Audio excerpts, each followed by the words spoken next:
Hello, everybody, and welcome. Another episode of Right Here, Right Now, live Buffalo football talk presented by Forefathers Organics. I'm your host, Alex Brasky, alongside my co host, Ajay Cybulski, here for the Batavia Daily and Livingston County News. Each week, we'll discuss Buffalo's favorite football team, along with all the comings and goings from Orchard Park, and in this case, once again, in Rochester at Bill's training camp at St. John Fisher University. And this episode, as always, is presented by Forefathers Organics in Dansville. Let's hear a quick word from Forefathers. Unlock the power of nature with Forefathers Organics, your premium CBD store. We offer the highest quality CBD and hemp products to liberate your mind, body, and soul, helping you live happy and free. Our mission is driven by excellence and transparency, using cutting-edge scientific methods to combat stress and target issues at their source. From potent ingestible CBD to soothing topicals, all our products are USDA all natural wellness from farm to table. Visit forefathersorganics.com for more information. All right, once again, thanks to Forefathers for sponsoring the pod. As always, AJ, it's nice to have you back after a day off. How'd you enjoy your day off on Sunday? We had Joe in on the pod, Joe Marino from Lockdown Bills. He gave us great perspective as he's now on the grounds here at St. John Fisher University. How'd you enjoy your day off? What'd you do? And are you happy to be back on the grind today at the Batavia Daily News?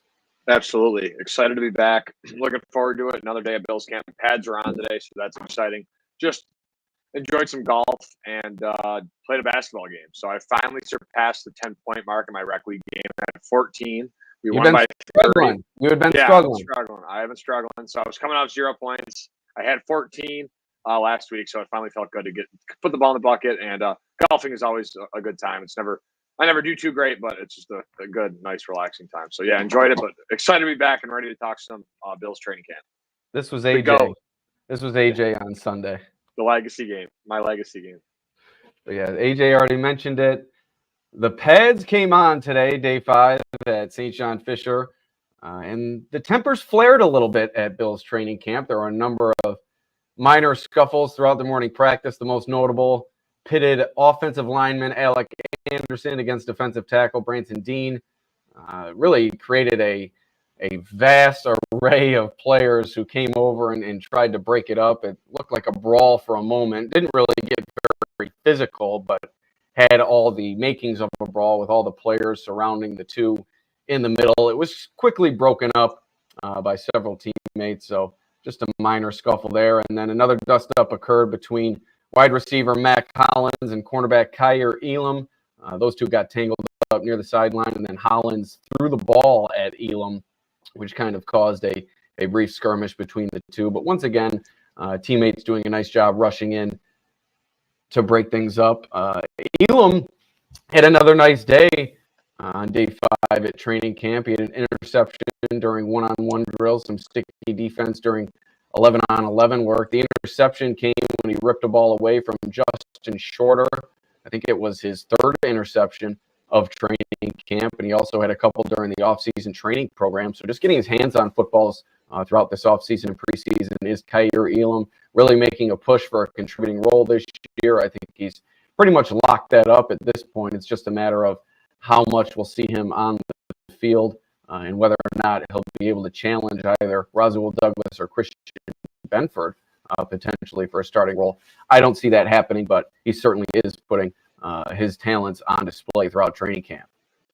Yeah, obviously excited to see the kind of tension rise here. First day of pads, the weather, super hot day. So Ed Oliver spoke about that.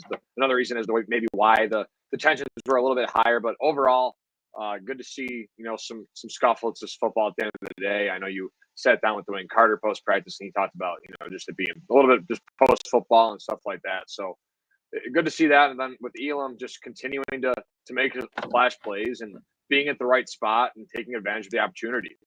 Several interceptions throughout offseason programs and now training camp. So he continues to make splash plays, and hopefully he can continue that progress toward the season. But again, pads on. Football's, I keep saying football's back with every kind of new phase of this, but with the pads on, you like you said, you hear the pads kind of click and the tackles becoming a little more physical across the board. You can truly really tell to see where these guys kind of break away, and if they're able to kind of secure a final 53-man roster spot. So good start for the Bills today. Yeah, I was listening to the guys on Sports Talk Saturday on WGR over the weekend, and they were talking about how there's so many different days that you say football is back. The off-season training program starts. Football is back. Yeah. Training camp starts. Football is back. The pads come on. Football is back. Okay, what are some other ones? Preseason, NFL draft. It's regular season week 1. Sometimes people even say, like, if a player is holding out of a contract in like March, like, oh, football's back, like this guy's already ticked off about a contract in March. So yeah, there's definitely a lot of football is back kind of, because it's the number one sport in the country, man. Everyone loves it and everyone's looking forward to it. The off season's crazy rigorous. The draft coverage is now crazier than it's ever been. So it's basically like it's kind of an all year thing for the most part with a couple down months. So yeah. And I spoke with Kyer Elam also. You said I sat down with Dwayne Carter after practice. I wish I would have sat down with him. I had to stand up with him, and it's like looking up at a sequoia with my size. I'm 5'8" on a good day. Dwayne Carter, a towering human being compared to me. But I also talked with Kyer Elam. He was speaking with Hall of Famer Mike Catalana of Buffalo Plus, and just said that he's embracing the competition at cornerback. And about his playmaking ability, he says he just rides his confidence and his technique, and that's allowed him to get his hands on footballs throughout the offseason and preseason. A question here from John Robert concerning Ty Johnson, one of the players whose status was updated here today by Sean McDermott. Several players did have their status updated by Sean McDermott, but Ty Johnson was a player who went out during practice, went down, was tended to by trainers, later left the practice field. He did not return, so we'll keep an eye on his status as we go. That gave way to Ray Davis and Darrington Evans, both of whom had a strong performance here today. Darrington Evans with a 70-yard touchdown up the middle. He's really shined at moments throughout training camp. He's been impressive, while Ray Davis showed great patience.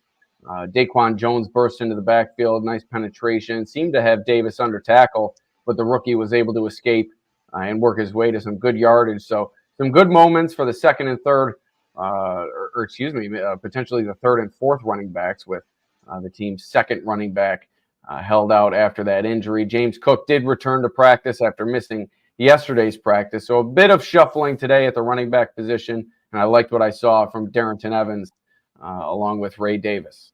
Yeah, Darrington Evans, I thought, also had I know he was signed later in the preseason last year, but when he shined, I think in the last week of the preseason, where he got kind of an opportunity just for numbers, and a lot of teams do that. They'll give opportunity to these lower on depth chart players if they need to fill a spot or someone goes down or they don't want to play, like a Ray Davis or James Cook in the final game. They'll go and sign a running back that wants to just put the pads on and play and fight for anyone to catch his eye. All it takes is one person, to change kind of the trajectory of a career. So Darrington Evans has done I think a stellar job with that. I think he offers return versatility. So I think there's also an avenue for in that respect. Can he actually maybe make some noise in that noise? But I don't know how much he's done with the return unit, if any, during training camp. But he has been out there returning a little bit. It's been Andy Isabella, Daquan Hardy, and KJ Hamler a lot of the time, but Darrington Evans has been out there a bit. Yeah, so he offers that versatility, and then like guys like Frank Gore Jr. can they kind of churn something out? So it's an opportunity for these guys. Depending how long Ty Johnson's out, could that create opportunity for Darrington Evans if he balls out during training camp or throughout the rest of this training camp session? We'll see, but it's kind of to be determined. But obviously not great to hear about Ty Johnson going down today. Injuries stink, and I think he's put together a solid camp so far from what I've seen. Nothing negative as per se. And again, they're doing a lot of rotation there, so there's a lot of opportunity for him to kind of do something with it. So all in all, just looking forward to what Darrington Evans can offer, depending on how Ty Johnson, how long he's out. But overall, hope he's back to the field soon, and I think he's gonna have a minor role and maybe make an impact this year for the Bills offense. Yeah, and there were a few other injuries to report on Monday. Sean McDermott updated us before practice. Wide receiver Chase Claypool suffering a toe injury yesterday. He didn't return after sustaining that injury, and he is considered day-to-day per McDermott, while safety Mike Edwards dealing with a hamstring injury. He is week-to-week, and that led to Cole Bishop being reinserted with the first-team defense in that safety rotation. More on that in a bit. Also, offensive lineman Mike Edwards in the concussion protocol. All three were in T-shirts on the sideline during the session. There were also several defensive players that were held out with veteran rest days, including Matt Milano, Von Miller, and Taron Johnson. I think that's just a matter of, you've seen those guys for 4 straight days in the heat out here at St. John Fisher. And in the first day of pads, you know tempers are going to be flaring. You know there's going to be some extra physicality. Guys have been waiting to get the pads on all off season. You don't want some veterans out there that don't necessarily need the banging around to get themselves ready. You don't want them to sustain an injury while a player is going a little, giving a little extra gusto during practice. So I think it's smart for the Bills, maybe looking ahead, keeping those guys out, and Matt Milano continuing his progress after 4 straight days of no pads, maybe giving him some time to recuperate himself before he gets out there with full contact. So you didn't see Milano, you didn't see Miller, you didn't see Johnson, all of those guys out there in T-shirts as well. We mentioned Ty Johnson, and that is about it for the injury updates. And we talked about the safety rotation with Mike Edwards held out of practice. Cole Bishop back in there with the first team defense. It's him and Damar Hamlin at this point, with Edwards out week to week. He's been out most of the offseason training program and training camp, just appearing not very often at all. So Bishop maybe weeding his way in here, as it didn't seem like he was going to have a chance to pull off a starting role, but all it takes is one injury to give somebody an opportunity, and we'll see if the rookie can take advantage going up against what it seems to be is Damar Hamlin for that starting job now. Yeah, I would. I should have stuck with my gut when I spoke with Bishop, because Bishop, I said he probably could start sooner rather than later. Then Hamlin started the first day. I'm like, oh man, like if Hamlin's getting started the first day, I don't really see how a rookie could really get a chance over a veteran that's been in the system. But I'm going to go back to it. I really do think, especially with the Mike Edwards injury, and he's been banged up all offseason. So not only has he missed opportunity and reps during this training camp now, but going back to the offseason program, where while Bishop's been there the majority of the time, I think he's flashed at times. I think he's shown what kind of he can do at every level of the defense. He can get to the quarterback. He's good in coverage. So you have a versatile piece like that. And a safety is a complicated position. And I think the Bills ask a lot out of them. But to be a good safety, it really comes down to athleticism, understanding the defense, and being able to be sound in coverage and making the right reads and when to jump routes, and so you don't get beat over the top. I think Bishop, coming out of school, he could do everything. So if they're fine-tuning him to one spot, well, I'm probably assuming he'll be the strong safety, and Rapp would be the free safety. Poyer was the strong safety, and Bishop's kind of more like a Jordan Poyer and Taylor Rapp. Although he can tackle really well, I think he's maybe more comfortable at the Micah Hyde spot, where Micah Hyde was last year.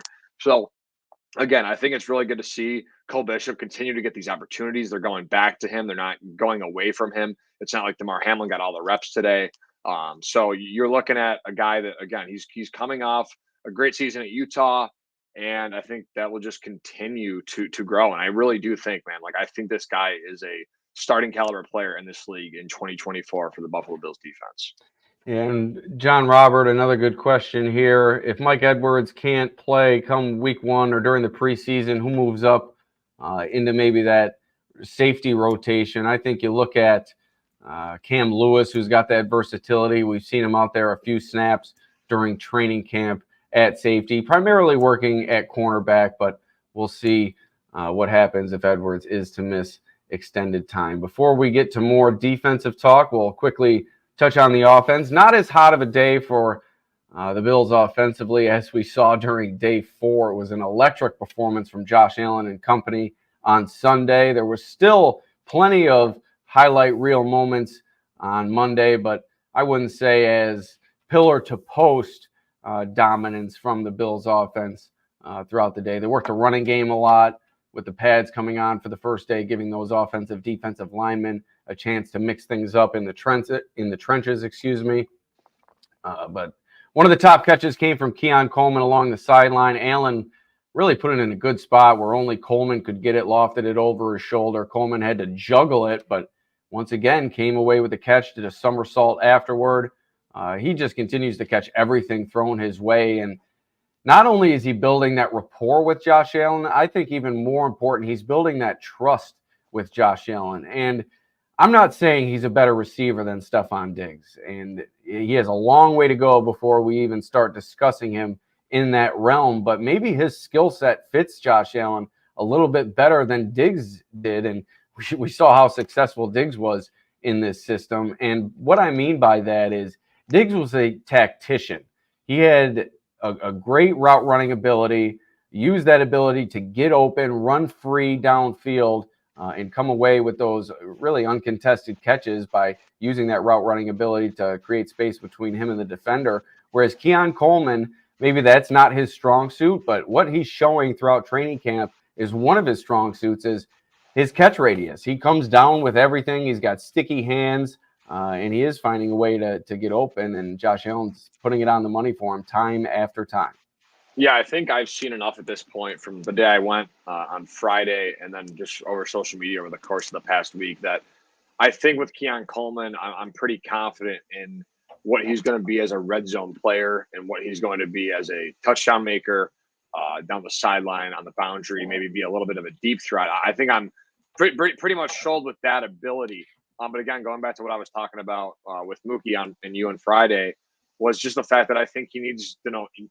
The only thing I worry about Keon and his development in this league is he's going to have to be able to get open underneath and scare defenses, because if you can, as a corner, if you're only beating guys deep, and again, the red zone's a different beast, I think he can always kind of have success in the red zone because of his frame and size and physicality. But you're looking at, from the 20-yard line to the 20-yard line, a lot of the majority of the field, I think it's just important for him to really show more of a separation. And I think not Diggs. I'm bringing up Diggs. Allen did like Diggs because, like you said, a tactician, great release, nuance in his route running, just very superior. Could separate at every level of the defense. No questions asked. Josh knew the second he, dropped back out to his third step in his drop that Stephon Diggs was going to be open if he was the first read. So I think with Keon, it's just going to be becoming more consistent and getting separation, getting open underneath, and I think that will be seen, more in the regular season. I think at this point, you want to use, Joe Brady wants to put these players at their strength, and I think he's done a great job of that. You're seeing it with Coleman every day. So I do have high expectations for Coleman as a red zone player and a boundary guy.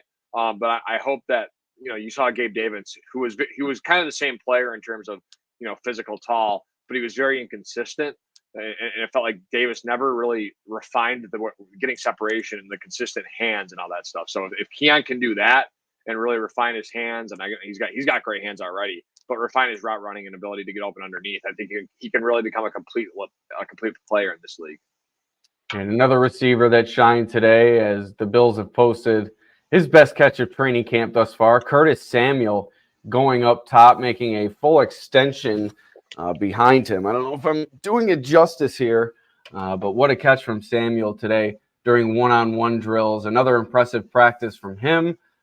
Went up to make that catch and then caught a number of balls all over the field. It's going to be exciting to see how they're going to use Samuel this year once the preseason games begin. We've seen a taste of it during the offseason training program and training camp, but getting out there against an opposing team, I can't wait to see what this guy has to offer. His skill set is so versatile, and I can't remember who said it the other day. I think it was Khalil Shakir. He just said, get the ball in his hands and good things happen, and that is exactly what is happening throughout training camp. Wherever he catches the ball, in whatever situation, he's turning it into good yardage and becoming a reliable target for Josh Allen, who I think is having probably his best training camp. I just saw the Shout podcast tweet out. That's kind of their topic of conversation. I think absolutely Josh Allen having his best training camp, and a lot to do with it is Keon Coleman's emergence, Curtis Samuel's ability to be a versatile target. Mac Hollins has been reliable. Dalton Kincaid has been as advertised. Dawson Knox showing resurgence. And then you have guys like Tyrell Shavers, and a former undrafted free agent working his way into this conversation. He worked with the ones yesterday after Chase Claypool went down, continued to work with the ones today, and really looked good. He had a great catch, a full extension near the sideline after he beat Dorian Williams in coverage. He has that pass catching ability that he's exhibited all off season, and we know he's also a special teams contributor. And I think that gives him a leg up in the race to make this roster. And with Chase Claypool coming on strong during the offseason training program, sustaining that injury, now taking a step back, he's day-to-day with a toe. Time is now for Shavers to shine, and he's doing just that. Yeah, I got a trivia question. Who was the last undrafted free agent wide receiver from Alabama that Josh Allen's worked with? Foster? Yep, Robert Foster. I looked it up today because when I saw Shavers going off.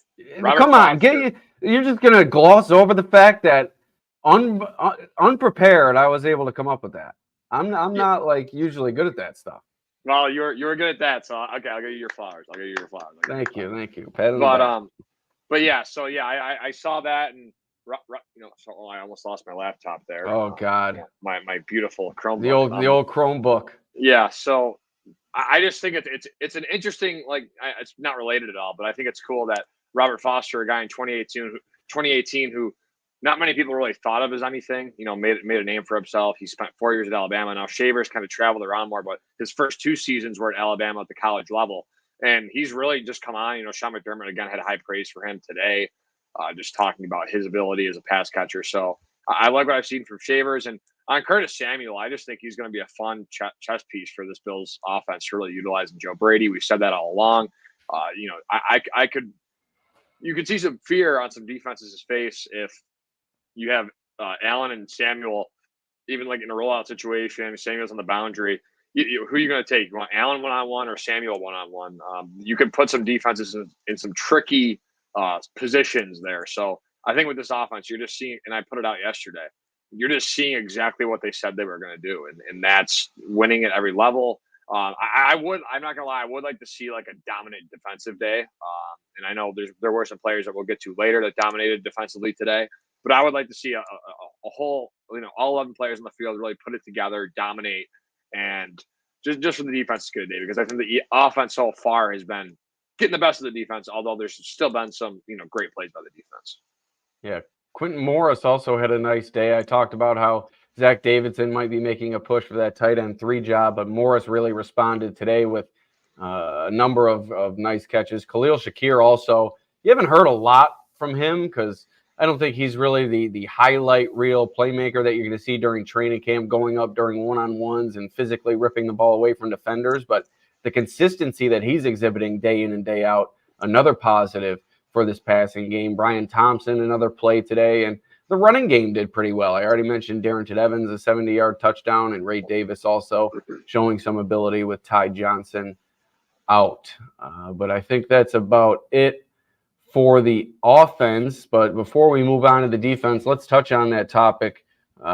Josh Allen's best training camp, I think, at least since perhaps 2019. He is just clicking on all cylinders. And what's most impressive about his performance, he's fitting balls into tight windows time and again to multiple different receivers. He's not just throwing to open wide receivers over the middle or on stick routes or in the red zone for touchdowns. No, he is fitting it into tight windows, over the middle, down the seam, down the sideline, and using all the weapons at his disposal. It's been so impressive to watch him dialed in since the start of training camp. I know you've only been here one day, but you got to see him really have a big day on that day. What did you see from him on day 3? And do you agree that this could be his best training camp of his career? Yeah, so unfortunately, I was at the practice where he threw 3 interceptions and 4 plays. So, again, that was more, I think, the defense was really sound in coverage. There was a little pass interference in the one play. But, yeah, I think from what I saw from Josh, the start of the day, he was on fire. Right. He was doing individual work on the side, throwing it into the net perfectly. So accuracy's there. But I think the biggest question, back on the topic of the receivers and what he's done in fitting it into tight windows, I think the question with some people that doubted the Bills' offense this year and what they're going to be is in years past they've had separators that Josh has really had success with: Cole Beasley, John Brown, Stephon Diggs. Right. So all these guys that are consistently getting separation, and he's had guys like Gabe Davis, who, although they've had their success, he's not a great separator, and I think they've had some trouble at times with either communication or being on the same page. So I think that's where you're like, well, is Allen truly a guy that can thread the needle in these tight coverage situations, or does he really need to rely on these players to get separation? And I think they have a great combination this year of both. I think Shakir, Samuel, Kincaid, very shifty. And then you probably go Matt Collins, Keon Coleman, and Dawson Knox, more of that go-get-it guy. And then MBS is just kind of like the straight speed. I don't really think he separates that great, but if he can get in like a straight line speed and really put his foot on the gas, I think there's some potential for him. So, haven't heard a word from Marquez Valdez-Scantling all throughout training camp. I'm not sure he's been written in my notebook once. Yeah, so he's been a quieter player, but overall, I mean, yeah, what I've seen from Josh, what I've read from Josh, there haven't really been many like tweets or things I've read, articles, radio, podcasts, anything that have really had anything bad to say about him. Again, I think he's locked in. He's focused. He has something to prove this year. That's got to be on his mind without Stephon Diggs. So he's been working after practice with his receivers and his playmakers, and in the offseason, they work together a lot. So I'm just excited to see what this can do. Can this, translate to the first week of the regular season against the Cardinals, where you're putting out basically a whole new offensive playmaking unit besides James Cook and include Shakir and Dalton Kincaid. So you're really looking at a fresh start with Joe Brady, and so far it's seeming to work against the Bills defense that is, again, yet to really put together a dominant day. And before we go a bit deeper, let's hear a word from Forefather.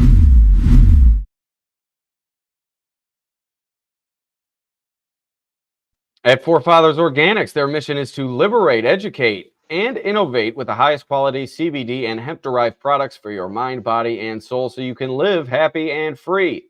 Visit them at 87 Franklin Street in Dansville, online at forefathersorganics.com, or call them at 585-335-2223 to learn more about the products they offer.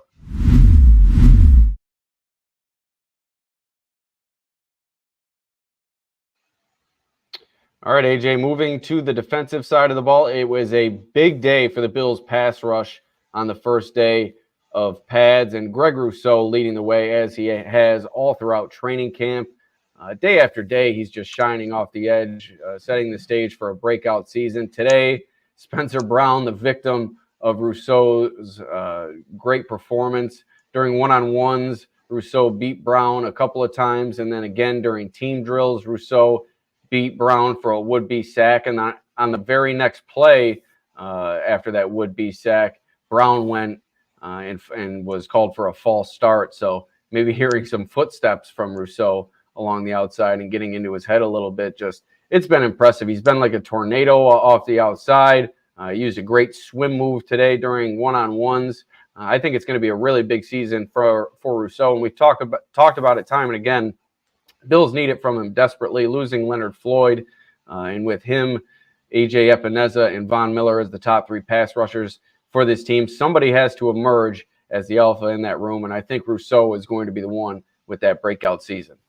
Yeah, it's great. Ed Oliver spoke post-practice about Rousseau and what he's really come into this year and how just the growth he's seen from him, and every year it feels like he's got something else figured out, or something more to his pass rushing repertoire figured out. So you look at a guy like Rousseau, again, a former first-round pick. I think last year a down year, had some injury concerns, and hopefully he can stay clean this year and not, field any injuries. So again, I'm looking forward to what Rousseau can do. It's good to see. I think Spencer Brown, maybe, we're talking about Rousseau's dominance. Maybe Spencer Brown's struggling a little bit. I feel like there's been a lot of talk about him getting beat during camp. Now, again, it maybe just a lot of it has come against Rousseau, though. So it's right. Just it might be a matter of just, as I think you were about to say, just Rousseau dominating. Right. So again, Rousseau needs a big season, and I'm looking forward to see what he can do. I mean, he has all the athletic attributes, just like Rasul Douglas said about Kyrie Elam. Like, what have you seen from him? And he kind of just went along and said he can do everything. He can run, he can cover, he can tackle. He just needs to become more of a consistent player. And Rasul Douglas also said that Elam was a guy that struggles sometimes when he makes a mistake of getting over that and pushing it to the side and moving on. So he wants to see a little bit of growth from Elam, but I think same thing with Rousseau. I just want him to stack these days up. He has all the potential, all the tools in the bag to really, and can he finish, when he gets those pressures? Elsewhere within the Bills pass rush, rookie edge rusher Javon Solomon, player Tylen Grable, who has not looked that great during training camp and the offseason training program. But rushing the passer, he has not looked very good defending against the run. And today, with the pads coming on, he got swallowed up with that undersized frame. I'm not sure if he'll ever develop into a steady run defender, but good to see some pass rushing ability. Jonathan came away with the sack, again working against Grable, so Grable's really been kind of a turnstile roster. Last year might be a taller task for him to make the team this year, knowing Dwayne Smoot and what he's put on display throughout the offseason training program and training camp. So good to see John back in this competition. As I said, the Bills' defense without several starters, Edwards, Milano, Johnson, without Miller, and without Milano in the middle, very encouraging. I'd like to see the depth step up. And John Robert in the comments here. I also read Smoot is actually stepping it up. This is when they brought him in. They gave him obviously a little bit more money than they have Shaq in years past. I think he's had more NFL production. I think he's proven it more. I think regarding Smoot have been all positive, gamer, baller, can get it done, and is really consistent. So props to Brandon Bean for getting a guy like Smoot. Hopefully he can contribute coming off. He's undersized, so struggling in the run, first day of pads, coming out of Troy. I mean, that's a whole new atmosphere, a whole new kind of level of football.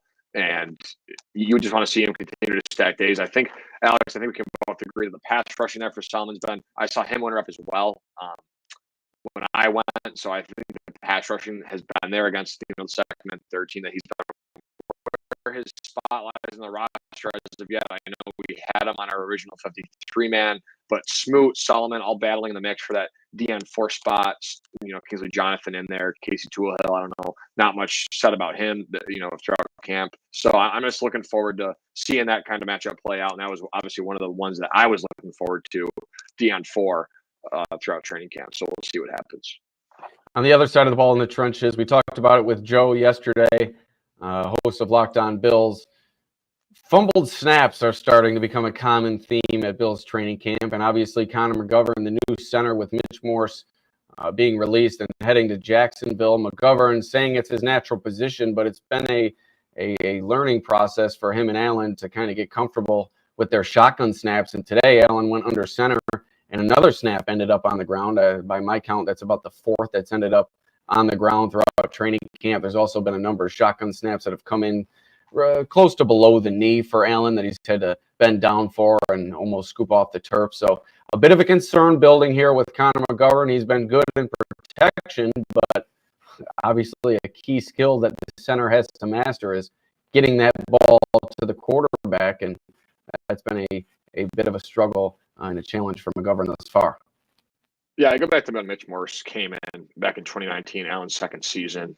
And I think there was also some kinks they had to work out. And I know Morse has been doing it longer. He was just coming off snapping for Patrick Mahomes. And I think with just McGovern, if it's happening in the regular season, week one, and there's a fumble or a bad snap, or you see it in the preseason and it's consistently happening, my concern will raise. I just think right now, a guy that hasn't played the center position ever in the NFL, you got to work out with Allen. I think Allen also has had trouble in the past. You would go back to the Minnesota game or the botch snap at the goal line. So there's always been, some moments that pop in my head with the center quarterback exchange with Allen here. But I'm not too worried about it yet. But obviously, worthy of noting that almost every day here at camp, there has been a a debacle or a missed exchange between the quarterback and the center.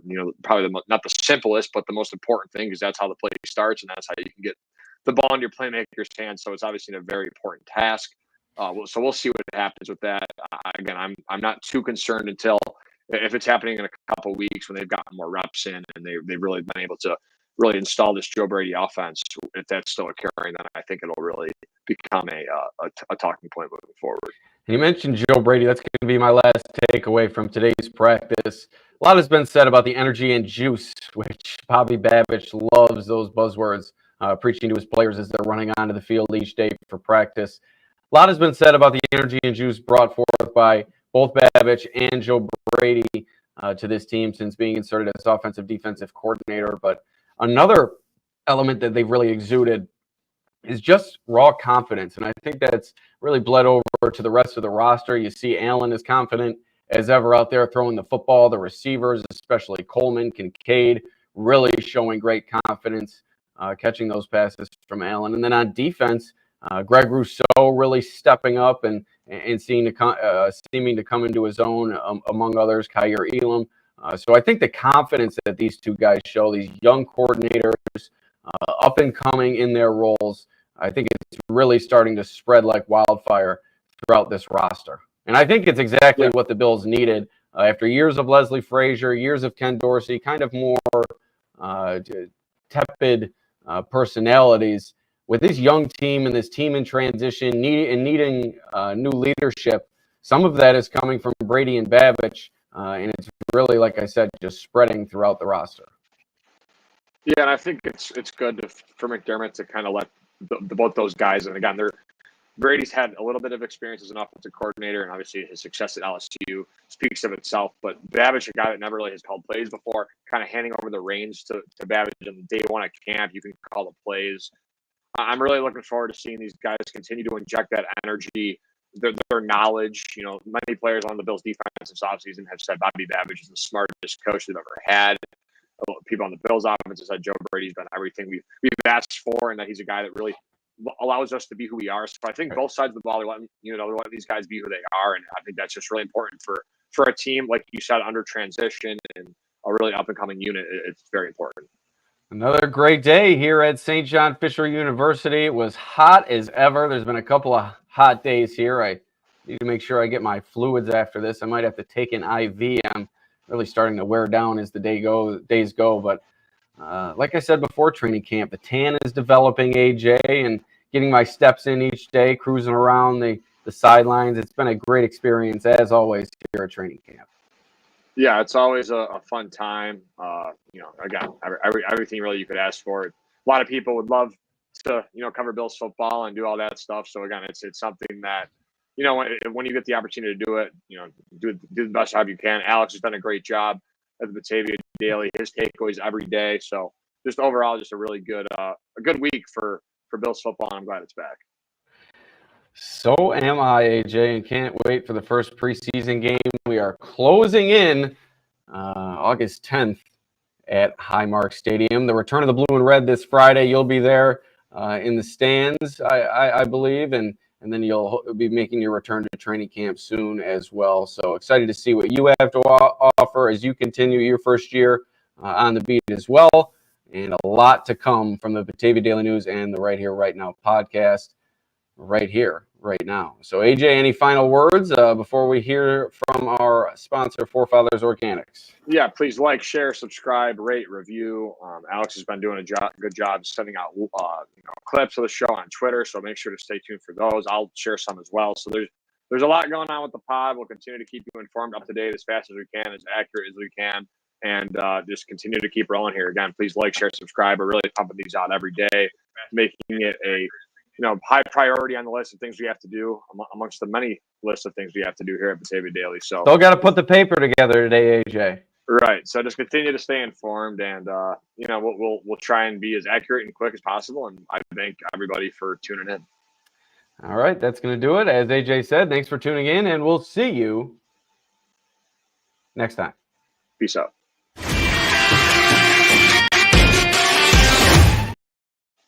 I forgot, AJ. We have to hear from Forefathers Organics. Unlock the power of nature with Forefathers Organics, your premium CBD store. We offer the highest quality CBD and hemp products to liberate your mind, body, and soul, helping you live happy and free. Our mission is driven by excellence and transparency, using cutting-edge scientific methods to combat stress and target issues at their source. From potent ingestible CBD to soothing topicals, all our products are USDA certified organic. Discover all natural wellness from farm to table. Visit forefathersorganics.com for more information.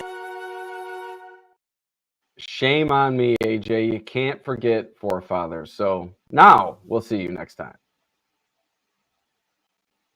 Peace out.